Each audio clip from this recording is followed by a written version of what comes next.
ہمارے ہاں مہمان اگر آ جائے تو اس کی عزت و تکریم کا یہ حصہ سمجھا جاتا ہے کہ اس کی آمد پر خوشی کا اظہار کیا جائے اور اس کے لیے ڈرائنگ روم کو سجایا جائے، گھر کے اندر صفائی ستھرائی کی جائے کہ مہمان آ رہے ہیں۔ اللہ تبارک و تعالی سال میں ایک دفعہ ایک خصوصی مہمان مسلمانوں کے لیے بھیجتے ہیں۔ وہ خصوصی مہمان ہے رمضان المبارک، رمضان کا بابرکت مہینہ۔ تو جیسے ہم کسی مہمان کی آمد پر خوشی کا اظہار کرتے ہیں، گھر کو تیار کرتے ہیں، ڈرائنگ روم کو سجاتے ہیں، اسی طرح ہمیں رمضان المبارک کی آمد پر بھی خود کو تیار کرنا ہے، اپنے گھر والوں کو تیار کرنا ہے، کیونکہ رمضان المبارک یہ اللہ تبارک و تعالی کی طرف سے بڑی رحمتوں کا مہینہ ہے۔ اللہ تبارک و تعالی کی طرف سے بخششوں کا مہینہ ہے، اور اللہ تبارک و تعالی کی طرف سے جہنم سے آزادی کا مہینہ ہے۔ بڑے خوش قسمت ہیں وہ لوگ جو رمضان المبارک کا مہینہ اپنی زندگی کے اندر پا لیتے ہیں اور اس مہینے سے فائدہ اٹھا کر اللہ تعالیٰ کو راضی کر لیتے ہیں۔ تو ہمیں بھی رمضان المبارک کی آمد سے پہلے اس کے لیے تیاری کرنی ہے۔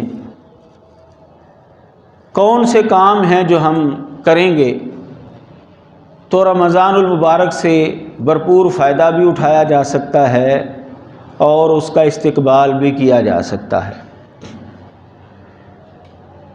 قرآن مجید میں اللہ تبارک و تعالیٰ نے رمضان المبارک کی عظمت اور شان بیان کرتے ہوئے فرمایا شہر رمضان الذی انزل فیہ القرآن، کہ رمضان وہ مہینہ ہے جس میں اللہ تعالیٰ نے قرآن مجید کو نازل کیا۔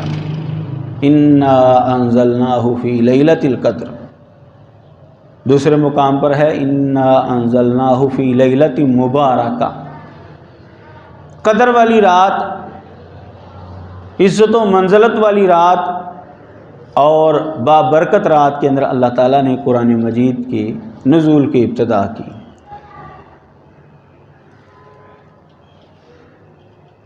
تو قرآن مجید میں رمضان المبارک کی شان و عظمت بیان ہوئی ہے، اس کا مطلب یہ ہے کہ یہ مہمان بہت عظیم مہمان ہے، اس لیے اس کی تیاری بھی اسی حساب سے کی جائے گی۔ رمضان المبارک کی آمد ہے، اللہ تعالیٰ سے دعا ہے کہ اللہ تعالیٰ ہمیں رمضان المبارک اپنی زندگی کے اندر ایک دفعہ پھر دکھائے اور اس سے بھرپور فائدہ اٹھانے کی توفیق عطا فرمائے۔ تو پہلا کام جو ہم نے کرنا ہے، چاند دیکھنا ہے۔ چاند دیکھ کر رسول اللہ صلی اللہ علیہ وسلم ایک دعا مانگا کرتے تھے، کیونکہ اسلامی مہینے کی ابتدا یہ چاند سے ہوتی ہے۔ سنن ترمذی کے اندر یہ صحیح حدیث ہے کہ نبی علیہ الصلوۃ والسلام نے جو نئے چاند دیکھنے کی دعا سکھائی تھی وہ یہ اللہم اہلہ علینا بالیمن والایمان، اللہم اہللہ علینا بالیمن والایمان والسلامۃ والاسلام ربی وربک اللہ۔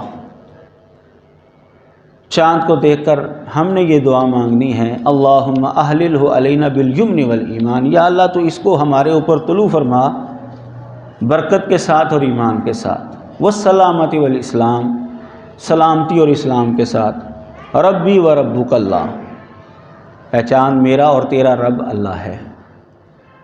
یہ دعا ہم نے چاند کو دیکھ کر جو ہے مانگنی ہے۔ یہ پہلا کام ہے استقبال رمضان کے لیے۔ جب بھی ہم نئے مہینے کا چاند دیکھیں تو نبی علیہ الصلوۃ والسلام کے فرمان کے مطابق یہ دعا مانگنی ہے، اور رمضان المبارک کے لیے بھی یہی دعا مانگی جائے گی۔ دوسری بات جو ذہن میں رکھنی ہے وہ یہ کہ یہ مہینہ بڑی عظمت والا ہے، بڑی شان والا ہے، تو اسی لحاظ سے ہم نے اس کے لیے تیاری کرنی ہے۔ ایک رات کی عبادت اس میں 1000 مہینے کی عبادت سے بہتر ہے۔ لیلۃ القدر خیر من الف شہر۔ اس کا مطلب یہ ہے کہ یہ مہینہ بڑی عظمت والا، شان والا ہے۔ یہ دوسری بات ہم نے ذہن میں رکھنی ہے۔ تیسری چیز جو ہم نے استقبال کے حوالے سے ذہن میں رکھنی ہے وہ یہ کہ رمضان المبارک اللہ تبارک و تعالیٰ کی ایک نعمت ہے، کیونکہ اس مہینے میں اللہ تعالیٰ کی طرف سے خصوصی طور پر بخشش کا اعلان ہوتا ہے، اللہ تعالیٰ کی طرف سے رحمتیں برستی ہیں اور جہنم سے آزادی کے سرٹیفکیٹ تقسیم ہوتے ہیں۔ یہ خصوصی طور پر یہ اللہ تبارک و تعالیٰ کی طرف سے یہ ایک بہت بڑی نعمت ہے، اس لیے ہمیں نعمت کی قدر کرنی ہے۔ قرآن مجید میں اللہ تعالیٰ فرماتے ہیں وَإِذْ تَأَذَّنَ رَبُّكُمْ لَئِن شَكَرْتُمْ لَأَزِيدَنَّكُمْ۔ اللہ تعالیٰ نے یہ اعلان کیا ہوا ہے کہ اگر تم شکر کرو گے تو میں تم کو زیادہ دوں گا۔ اللہ تبارک و تعالیٰ کی نعمت کا شکر اگر ہم ادا کریں گے تو اللہ تبارک و تعالیٰ اس نعمت کے اندر مزید خیر و برکت نازل کر دیتے ہیں۔ اور شکر کیسے ادا ہوتا ہے؟ شکر ادا ہوتا ہے عمل کے ذریعے۔ تو ہم نے رمضان المبارک کا شکر ادا کرنا ہے، کیونکہ یہ اللہ تعالیٰ کی بہت بڑی نعمت ہے، اور شکر ادا ہوگا کہ ہم رمضان المبارک کے اندر اللہ تعالیٰ کی عبادت کریں، اللہ تعالیٰ کو راضی کرنے کی کوشش کریں، جو بھی نیکی کے اعمال ہیں وہ زیادہ سے زیادہ رمضان کے اندر کریں تو رمضان کا شکر ادا ہو جائے گا۔ چوتھی چیز جو ہم نے ذہن میں رکھنی ہے استقبال رمضان کے حوالے سے، رمضان کے آنے سے پہلے جو ہم نے عمل کرنا ہے وہ ہے کہ اپنی نیت کو خالص کرنا ہے۔ خالص اللہ تعالیٰ کو راضی کرنا ہمارا مقصد ہونا چاہیے، یہ ہم نے ذہن بنانا ہے۔ ہم نے تراویح پڑھنی ہے تو مقصد ہو کہ اللہ تعالیٰ راضی ہو جائے، ہم نے قرآن مجید کی تلاوت کرنی ہے، مقصد اللہ تعالیٰ راضی ہو جائے، روزہ رکھنا ہے مقصد اللہ تعالیٰ راضی ہو جائے، اللہ کے راستے میں صدقہ و خیرات کرنا ہے اللہ تعالیٰ راضی ہو جائے۔ صرف اور صرف اللہ کو راضی کرنا جو ہے یہ مقصد ہونا چاہیے، یعنی ہم نے اپنی نیت کو خالص کرنا ہے۔ یہ چیز بھی ہمارے ذہن میں ہونی چاہیے، کیونکہ قرآن مجید میں اللہ تعالیٰ نے کئی مقامات پر اس چیز کا تذکرہ کیا ہے وَمَا أُمِرُوا إِلَّا لِيَعْبُدُوا اللَّهَ مُخْلِصِينَ لَهُ الدِّينَ، کہ ان کو یہی حکم دیا گیا ہے کہ وہ اللہ کو پکاریں، اللہ کی عبادت کریں، اسی کے لیے دین کو خالص کرتے ہوئے۔ قُلْ إِنَّ صَلَاتِي وَنُسُكِي وَمَحْيَايَ وَمَمَاتِي لِلَّهِ رَبِّ الْعَالَمِينَ۔ رسول اللہ صلی اللہ علیہ وسلم کو بھی اللہ تعالیٰ نے یہی حکم دیا ہے کہ آپ فرما دیجئے میری نماز، میری قربانی، میرا جینا، میرا مرنا، یہ سب کچھ اللہ رب العالمین کے لیے۔ عبادت کا ایک ایک جز، ایک ایک پہلو صرف اور صرف اللہ تبارک و تعالیٰ کے لیے ہی ہوگا تو پھر وہ عبادت قبول ہوتی ہے، وگرنہ وہ عبادت ضائع چلی جاتی ہے۔ اللہ تبارک و تعالیٰ فرماتے ہیں اولئک الذین لیس لہم فی الآخرۃ الا النار وحبط ما صنعوا فیہا وباطل ما کانوا یعملون، کہ یہ ایسے لوگ ہیں کہ ان کے لیے آخرت میں صرف جہنم ہے، آگ ہے، اور جو انہوں نے عمل کیے وہ ضائع، وہ ختم ہو جائیں گے۔ اور ختم ہونے کی وجہ یہ ہے کہ وہ اپنے عمل میں خالص نیت نہیں کرتا، بلکہ نیت کے اندر کسی اور کو بھی، اللہ کے علاوہ کسی اور کو بھی شریک کر لیتا ہے، کسی اور کو بھی راضی کرنا اس کا مقصود ہو جاتا ہے، تو اللہ تعالیٰ اس کا وہ عمل ضائع کر دیتے ہیں۔ تو اگر ہم نے رمضان سے فائدہ اٹھانا ہے تو ہم نے رمضان کا استقبال ایسے کرنا ہے کہ اپنی نیت کو خالص کر لینا ہے کہ میں نے رمضان میں جو جو نیکی کرنی ہے نا، بس اس کا مقصد ہے کہ اللہ راضی ہو جائے، لوگوں کو راضی کرنا، لوگوں کو دکھانا، یہ مقصد نہ ہو اس کا، تو پھر رمضان المبارک کا استقبال ہم اچھے طریقے سے کر سکتے ہیں۔ پانچویں چیز جس کو ہم نے ذہن میں رکھنا ہے وہ یہ کہ ہم نے اللہ تبارک و تعالیٰ سے اپنے گناہوں کی معافی مانگنی ہے، یہ بھی ذہن بنانا ہے۔ ہماری زندگی میں اگر رمضان آ جاتا، ویسے بھی ہم نے توبہ استغفار کرتے رہنا ہے، لیکن رمضان المبارک میں خاص طور پر ہم نے اپنے گناہوں کی معافی مانگنی ہے اور نیکیوں کی مزید توفیق جو ہے یہ مانگنی ہے۔ قُلْ يَا عِبَادِيَ الَّذِينَ أَسْرَفُوا عَلَىٰ أَنفُسِهِمْ لَا تَقْنَطُوا مِن رَحْمَةِ اللَّهِ إِنَّ اللَّهَ يَغْفِرُ الذُّنُوبَ جَمِيعًا۔ اللہ تبارک و تعالیٰ فرماتے ہیں نبی آپ کہہ دیجئے، انسانوں کو کہہ دیجئے میرے وہ بندو جنہوں نے اپنے اوپر زیادتی کر لی، اللہ کی رحمت سے نا امید نہ ہونا، تو اللہ تعالیٰ تو سارے گناہ معاف کر دیتا ہے، صرف معافی مانگنے والا چاہیے۔ اللہ تبارک و تعالیٰ تو تیار ہے انسانوں کو معاف کرنے کے لیے، یہ انسان ہی بدقسمت ہے کہ وہ اللہ تعالیٰ سے معافی نہیں مانگتا۔ تو رمضان المبارک کے بابرکت ساعات میں، بابرکت وقت میں ہم نے اللہ تبارک و تعالیٰ سے اپنے گناہوں کی معافی مانگنی ہے۔ کیوں کہ یہ مہینہ ایسا مہینہ ہے کہ اللہ تعالیٰ کی طرف سے بخششیں جو ہیں یہ بانٹی جاتی ہیں، اللہ تعالیٰ کی طرف سے جو ہیں رحمتیں بانٹی جاتی ہیں، اس لیے ہم نے اپنے گناہوں کی معافی مانگنے کی بھرپور کوشش کرنی ہے۔ یہ ذہن بنانا ہے ہم نے رمضان کے آنے سے پہلے اس کا ایک طریقہ بھی ہے کہ ہم جو ہیں وہ کاغذ کے اوپر لکھ لیں کہ میں یہ غلطیاں کرتا ہوں۔ پتہ ہے ہر انسان کو جو وہ حرکتیں کرتا ہے، وہ علیحدگی میں بیٹھ کر ایک کاغذ پر جو وہ لکھ لے اور رمضان کے اندر جو ہے وہ ان کو چھوڑنے کی کوشش کریں۔ رمضان کے بعد وہ خود بخود فیصلہ کرنے کی پوزیشن میں آ جائے گا کہ کیا واقعی اس نے رمضان سے فائدہ اٹھایا ہے یا میرا رمضان ویسے ہی چلا گیا ہے۔ جب وہ اپنے کاغذ کے اوپر لکھ لے گا اپنے روزمرہ کی وہ غلطیاں جو وہ دہرا رہا ہے، کر رہا ہے، تو رمضان کے اندر وہ جو کام کرے گا، رمضان کے بعد اس کا نتیجہ وہ خود اس کاغذ کو دیکھ کر جو ہے وہ نکال سکتا ہے۔ چھٹی چیز جو ہم نے سمجھنی ہے استقبال رمضان کے لیے ہم نے رکھنی ہے وہ یہ کہ ہم نے رمضان المبارک اور روزے کے مسائل جو ہیں وہ سیکھنے ہیں، یہ بھی ذہن میں رکھیں۔ سال کے بعد رمضان آتا ہے، ایک دو جمعہ جو ہے وہ مساجد کے اندر رمضان کے مسائل پر پڑھا دیا جاتا ہے، احباب سمجھتے ہیں ہمیں بھی یہی کافی ہے اور مولوی صاحب سمجھتے ہیں یہی کافی ہے عوام کے لیے۔ بھئی یہ کافی نہیں ہے، ہمیں مسائل کو دہراتے رہنا چاہیے، خود سمجھنے کی کوشش کرنی چاہیے۔ احادیث مبارکہ کوئی بھی حدیث کی کتاب آپ اٹھا لیں، اس کے اندر باقاعدہ عنوان قائم کیا ہوا ہے رمضان کے مسائل، روزوں کے مسائل۔ آپ روز کی ایک ایک دو دو حدیث بھی پڑھتے جائیں تو پورے مہینے میں آپ کتنے مسائل جو ہیں وہ رمضان کے اور روزوں کے سیکھ سکتے ہیں۔ ایک حدیث پڑھنے کے اوپر کتنے منٹ لگیں گے؟ 3 منٹ، 4 منٹ، چلیں جی 5 منٹ لگا لیں۔ تو روزانہ اگر ہم ایک حدیث بھی پڑھنا شروع کر دیں تو 5 منٹ کے اندر ہمیں اس ایک حدیث کے اندر فرض کریں 4 مسائل ہیں، 5 مسائل ہیں، تو پورا مہینہ جب گزرے گا تو ایک حدیث کے اندر 5 مسائل بھی اگر ہم سیکھتے جائیں گے تو کتنے مسائل ہمیں رمضان اور روزوں کے حوالے سے پتہ چلے۔ تو یہ بھی ذہن میں رکھنا ہے۔ استقبال رمضان کے لیے، رمضان سے بھرپور فائدہ اٹھانے کے لیے ہمیں رمضان کے مسائل سیکھنے کی بھی ضرورت ہے۔ فطرانے کے مسائل ہیں، قیام اللیل کے مسائل ہیں، سحری افطاری کے مسائل ہیں، روزہ ٹوٹنے کے مسائل ہیں، روزہ کیسے نہیں ٹوٹتا وہ مسائل ہیں۔ یہ سارے مسائل جو ہیں یہ ہماری زندگی کا حصہ ہے۔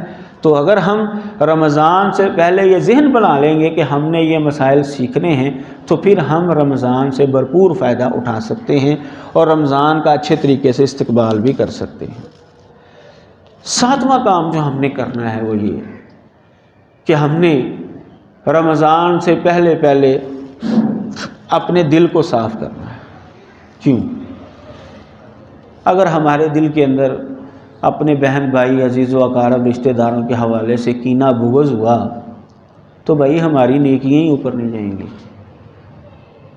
رمضان کے مہینے میں عبادت کریں، قیام کریں اور روزے رکھیں اور قرآن مجید کی تلاوت کریں، صدقہ و خیرات کریں، تو دل کے اندر کینہ اور بغض ہو تو پتہ چلے کہ ہماری نیکیاں تو اوپر گئی ہی نہیں، قبول ہی نہیں ہوئی، تو کیا فائدہ ہوا پورا مہینہ محنت کرنے کا؟ تو اس کے لیے ضروری ہے کہ ہمیں پہلے دل صاف کر لیں، پھر ہماری نیکی بھی قبول ہو جائے گی، کیونکہ رسول اللہ صلی اللہ علیہ وسلم نے فرمایا ہے کہ جسم کے اندر ایک ایسا ٹکڑا ہے جب وہ درست ہو جائے تو سارے کا سارا جسم درست ہو جاتا ہے، اور اگر وہ خراب ہو جائے تو سارے کا سارا جسم خراب ہو جاتا ہے۔ الا وہی القلب، وہ مضغہ، وہ ٹکڑا جسم کا ہے دل۔ اگر انسان کا دل درست ہو جاتا ہے تو سارے اعضاء، سارا جسم درست ہو جائے گا۔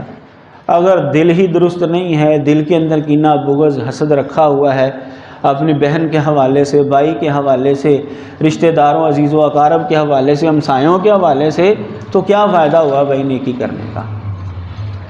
تو یہ بھی ہم نے رمضان کے آنے سے پہلے ذہن بنا لینا ہے کہ اگر میرے دل کے اندر کسی بہن بھائی عزیز و اقارب کے حوالے سے کوئی اس طرح کی بات ہے تو وہ ختم کرنی ہے، وہ ختم کرنی ہے، تب ہم رمضان سے بھرپور فائدہ اٹھا سکتے ہیں۔ اور یہ استقبال رمضان کا ایک حصہ ہے، یہ مہمان کے آنے سے پہلے کی ایک تیاری کے اندر یہ چیز شامل ہے کہ ہم آئے ہوئے مہمان سے بھرپور فائدہ اٹھا لیں۔ اگر ہم میں سے کسی کے گھر کے اندر کوئی بہت بڑا عالم دین آ جائے تو مہمان بن کر، تو اس سے فائدہ اٹھانے کی صورت کیا ہے؟ اس سے فائدہ اٹھانے کی صورت یہ ہے کہ ہم اس سے علم حاصل کریں، اس سے سوال کریں، یہ اس سے فائدہ اٹھانے کی ایک صورت ہے۔ اور بہترین فائدہ اٹھایا جا سکتا ہے کہ جو اللہ تعالیٰ نے اس کو علم دیا ہے اس سے ہم کچھ سیکھیں۔ تو اگر رمضان جیسا مہمان آ رہا ہے تو ہم اس سے فائدہ ہی نہ اٹھا سکیں، بس وہ روٹین کے مطابق جو ہم کام کر رہے ہیں وہی کام جو ہیں وہ رمضان کے اندر بھی جاری رہیں، وہ حسد کینہ بغض ہمارے دل کے اندر ہی رہے، وہ ہم نکال لیں ہی نہ، تو پھر کیا فائدہ ہوگا؟ ہمیں کوئی فائدہ نہیں ہوگا، بس وہ وقت جو ہے وہ ضائع کیا گیا، بس یہ کام ہوگا۔ تو استقبال رمضان کے لیے ساتویں چیز جو ہمارے لیے ضروری ہے وہ یہ کہ ہم اپنے دل کو صاف کر لیں۔ رمضان سے ہم نے فائدہ اٹھانا ہے۔ آٹھویں چیز وہ یہ کہ ہم نے یہ ذہن بنانا ہے کہ ہم نے اللہ تعالیٰ سے بھرپور دعا کرنی ہے، بھرپور دعا کرنی ہے۔ دعا کرنے کا جو ہے نا وہ ذہن بنا لیں، کیونکہ رسول اللہ صلی اللہ علیہ وسلم نے فرمایا ہے من فتح لہ منکم باب الدعاء فتحت لہ ابواب الرحمت۔ صحیح ترمذی کے اندر یہ روایت موجود ہے کہ نبی علیہ السلام نے فرمایا جس کے لیے دعا کا دروازہ کھول دیا گیا اس کے لیے رحمت کے دروازے کھول دیے گئے۔ یعنی جس آدمی کو اللہ تعالیٰ سے دعا مانگنے کی عادت بڑھ جاتی ہے نا، گویا کہ اس کو اللہ تعالیٰ نے رحمتوں کے دروازوں پر کھڑا کر دیا، رحمتوں کے دروازے اس کے لیے کھول دیے۔ اللہ تبارک و تعالیٰ اس سے بہت خوش ہوتے ہیں کہ میرا بندہ مجھ سے دعا مانگتا ہے، مجھ سے چیز مانگتا ہے۔ اور جو اللہ تعالیٰ سے دعا نہیں کرتا اللہ تعالیٰ اس پر غضبناک ہوتے ہیں۔ اللہ تبارک و تعالیٰ نے اس کو تکبر قرار دیا ہے۔ وقال ربکم ادعونی استجب لکم، اللہ تعالیٰ نے فرمایا ہے کہ تم مجھ سے دعا مانگو، میں تمہاری دعا قبول کروں گا، سنوں گا۔ اور بے شک وہ لوگ جو میری عبادت سے تکبر کرتے ہیں وہ جہنم کے اندر ذلیل و رسوا ہونے کی حالت میں داخل ہوں۔ اللہ تبارک و تعالیٰ سے دعا نہ کرنا اللہ تعالیٰ نے اس کو تکبر قرار دیا ہے۔ تو ہم نے بھرپور فائدہ اٹھانا ہے رمضان المبارک سے، دعا مانگ کر، اللہ تعالیٰ سے بار بار دعا مانگ کر اپنی بخشش کی دعا مانگے، صحت و عافیت کی دعا مانگے، اپنے لیے، اپنے اہل و عیال کے لیے، رشتہ داروں کے لیے، ملک پاکستان کے لیے، پوری دنیا کے مسلمانوں کے لیے ہم بار بار اللہ تعالیٰ سے دعا مانگیں۔ تو دعا کے لیے یہ اصول یاد رکھیں۔ اگر ہمیں یہ نظر آ رہا ہے کہ ہم نے فرض کرے پورا مہینہ جو اللہ تعالیٰ سے ایک چیز مانگی ہے، ہم فرض کر لیتے ہیں جی، ہم اللہ تعالیٰ سے یہ دعا مانگتے ہیں کہ یا اللہ میں ایک مہینے کے اندر میں تجھ سے بار بار دعا کہ میں اپنا گھر جو ہے وہ تعمیر کر لوں۔ جتنا ہم وقت جو ہے وہ سوچ رہے ہیں وہ وقت بھی گزر گیا اور ہم جو ہے وہ مکان تعمیر نہیں کر سکے، کوئی ایسے اسباب پیدا نہیں ہوئے، تو اس کا یہ مطلب نہیں ہے کہ ہماری وہ دعا ضائع چلی گئی۔ مسلمان کی کوئی بھی اچھی دعا جو ہے نا وہ ضائع جاتی ہی نہیں ہے، یہ رسول اللہ صلی اللہ علیہ وسلم کا فرمان ہے۔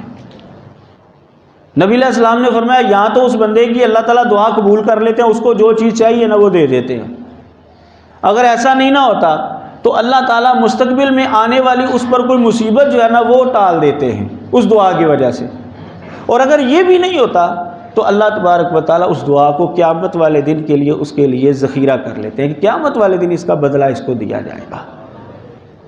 تو دعا مانگے، نہیں قبول ہو رہی، ہمیں نظر آ رہا ہے کہ نہیں قبول ہو رہی، کوئی مسئلہ نہیں ہے، لیکن ہماری دعا ضائع نہیں جائے گی، یہ بات ذہن میں رکھیں۔ دعا مانگتے رہیں مانگتے رہیں مانگتے رہیں، قبول ہو جائے، ہمیں وہ چیز مطلوبہ مل جائے، ٹھیک ہے، نہیں مل رہی تو ٹینشن نہیں لینی، اللہ تبارک و تعالیٰ اس کے نتیجے میں کوئی اور ہمیں فائدہ جو ہے وہ پہنچا دیں گے۔ دنیا میں نہ ہوا تو آخرت میں تو فائدہ ہے ہی ہے پھر مسلمان کے لیے۔ تو اللہ تعالیٰ سے ہم نے بار بار جو ہے وہ دعا مانگنی ہے۔ یہ سنن ابن ماجہ کے اندر صحیح حدیث ہے، نبی علیہ الصلوۃ والسلام نے فرمایا کہ اللہ تعالیٰ جو ہے وہ بڑا شرم کرنے والا ہے، حیا والا ہے، اور اپنے بندے سے وہ حیا کرتا ہے کہ اگر اس کا بندہ ہاتھ اٹھا کر اللہ تعالیٰ سے دعا مانگے اور ان کو وہ خالی بھیج دے، خالی لوٹا دے ان ہاتھوں کو، اس لیے اللہ تعالیٰ خالی نہیں لوٹاتا، کوئی نہ کوئی فائدہ جو ہے اس انسان کے لیے ضرور اللہ تعالیٰ نے رکھا ہوا ہے۔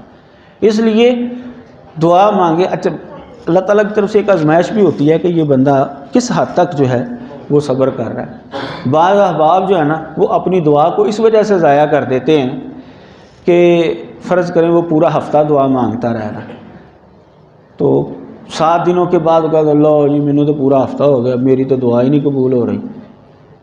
یہ جملہ بولنے سے نا اس کی دعا کا فائدہ ختم ہو جاتا ہے، ثواب بھی ختم ہو جاتا ہے، وہ دعا بھی ختم ہو جاتی ہے۔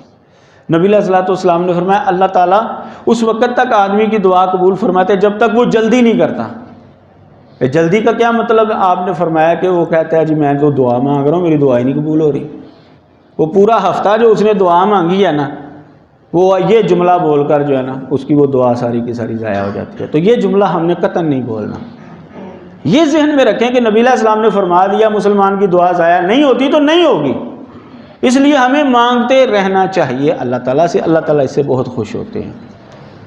نواں کام جو ہم نے وہ سوچنا ہے وہ یہ کہ رمضان المبارک میں اللہ تعالیٰ جو ہے وہ یہ اعلان فرماتے ہیں یا باغی الخیر اقبل، اے نیکی کرنے والے آ جا، تیرا مہینہ آ گیا ہے، سیزن آ گیا نیکیوں کا، وہ یا باغی الشر اکثر، اور اے برائی کرنے والے رک جا، تھم جا، اللہ تعالیٰ کی رحمتوں کا مہینہ ہے، برائیاں نہ کر۔ یہ نبی علیہ الصلوۃ والسلام نے فرمایا کہ روزانہ رات کو اللہ تعالیٰ کی طرف سے ایک فرشتہ جو ہے یہ اعلان کرتا ہے۔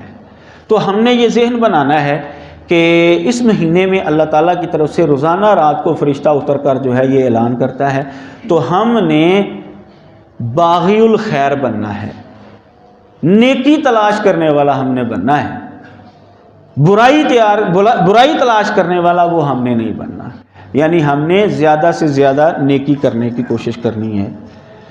اور 10واں کام یہ ذہن بنائیں کہ اگر اللہ تعالیٰ توفیق دے تو رمضان کے مہینے میں عمرہ کر کے آئیں۔ کیوں کہ رمضان کے مہینے میں کیا ہوا عمرہ جو ہے نبی علیہ السلام نے فرمایا کہ وہ حج کے برابر ہے، اور ایک حدیث میں الفاظ ہیں اور حجتم معی، میرے ساتھ حج کرنے کے برابر ہے۔ تو دونوں حدیثیں جو ہیں وہ بالکل صحیح ہیں، صحیح بخاری کے اندر یہ حدیث موجود ہے۔ تو عمرہ کرنا رمضان کے مہینے میں وہ حج کے برابر ہے، یہ نبی علیہ الصلوۃ والسلام کے ساتھ حج کرنے کے برابر ہے، یعنی اتنا زیادہ ثواب جو ہے وہ ملتا ہے۔ تو اگر یہ توفیق مل جائے، یہ ذہن بنائے جس کو توفیق مل جائے وہ ضرور جو ہے وہ عمرہ کرنے کی کوشش کرے۔ 11واں کام، نظام الاوقات جو ہے وہ ہم نے اپنا ترتیب دینا ہے کہ ہم نے کون کون سے کام اور کس کس وقت جو ہے وہ کرنے ہیں۔ 12واں کام جو ہم نے کرنا ہے وہ یہ سوچنا ہے کہ ہم نے رمضان کے مہینے میں کوئی غلط کام نہیں کرنا، بے حیائی کا کام نہیں کرنا اور کوئی غلط حرکتیں نہیں کرنی۔ 13واں کام جو ہم نے وہ یہ سوچنا ہے کہ رمضان کے مہینے میں ہم نے غرباء کا خیال رکھنا ہے، جو ماڑے لوگ ہیں ان کے ساتھ تعاون کرنے کی کوشش کرنی ہے، ان کو کھانا کھلانے کی کوشش کرنی ہے، پیسوں کے ذریعے ان کی مدد کرنے کی جس طرح بھی ممکن ہو۔ اور پھر تعاون کرنے کے لیے یہ ضروری نہیں ہے کہ آپ کو اتنا بڑا تھیلا ہی تیار کر کے اس کو 10 کلو کا آٹا بھی ہو، 5 کلو گھی بھی ہو، 5 کلو چینی بھی ہو، دالیں بھی ہو، یہ کوئی ضروری نہیں ہے کہ آپ اتنا بڑا تھیلا تیار کریں گے تو پھر ہی وہ دوسرے کا فائدہ ہوگا۔ آپ 10 کلو کا آٹا، جتنی توفیق ہے 10 کلو آٹا لے کے وہی دے دیں، کلو چاول کی توفیق ہے آپ وہی دے دیں، کسی کو 100 روپیہ دے دیں، 200 روپیہ دے دیں، جتنی بھی توفیق ہے وہ دے دیں۔ ایک تو اس سے عادت بنی رہے گی آدمی کہ جب اللہ تعالیٰ زیادہ پیسے دے گا تو پھر وہ زیادہ بھی خرچ کرے گا۔ اگر وہ یہی سوچ رہا ہے میرے پاس تو 5 روپے ہیں تو یہ اس کا کیا فائدہ ہوگا کسی کو، میں 100 روپیہ دوں گا تو وہ کیا، نہیں، یہ نہ سوچیں۔ تھوڑا بھی ہے کسی کو تو یہ عادت بنی رہے گی، جب اللہ تعالیٰ زیادہ دے گا تو زیادہ بھی خرچ کریں آپ۔ تو ہم نے یہ کام بھی کرنا ہے رمضان کے مہینے میں کہ ہم نے غرباء کا خیال رکھنا ہے خاص طور پر۔ اللہ تعالیٰ ہر ایک کو سمجھنے کی توفیق عطا فرمائے۔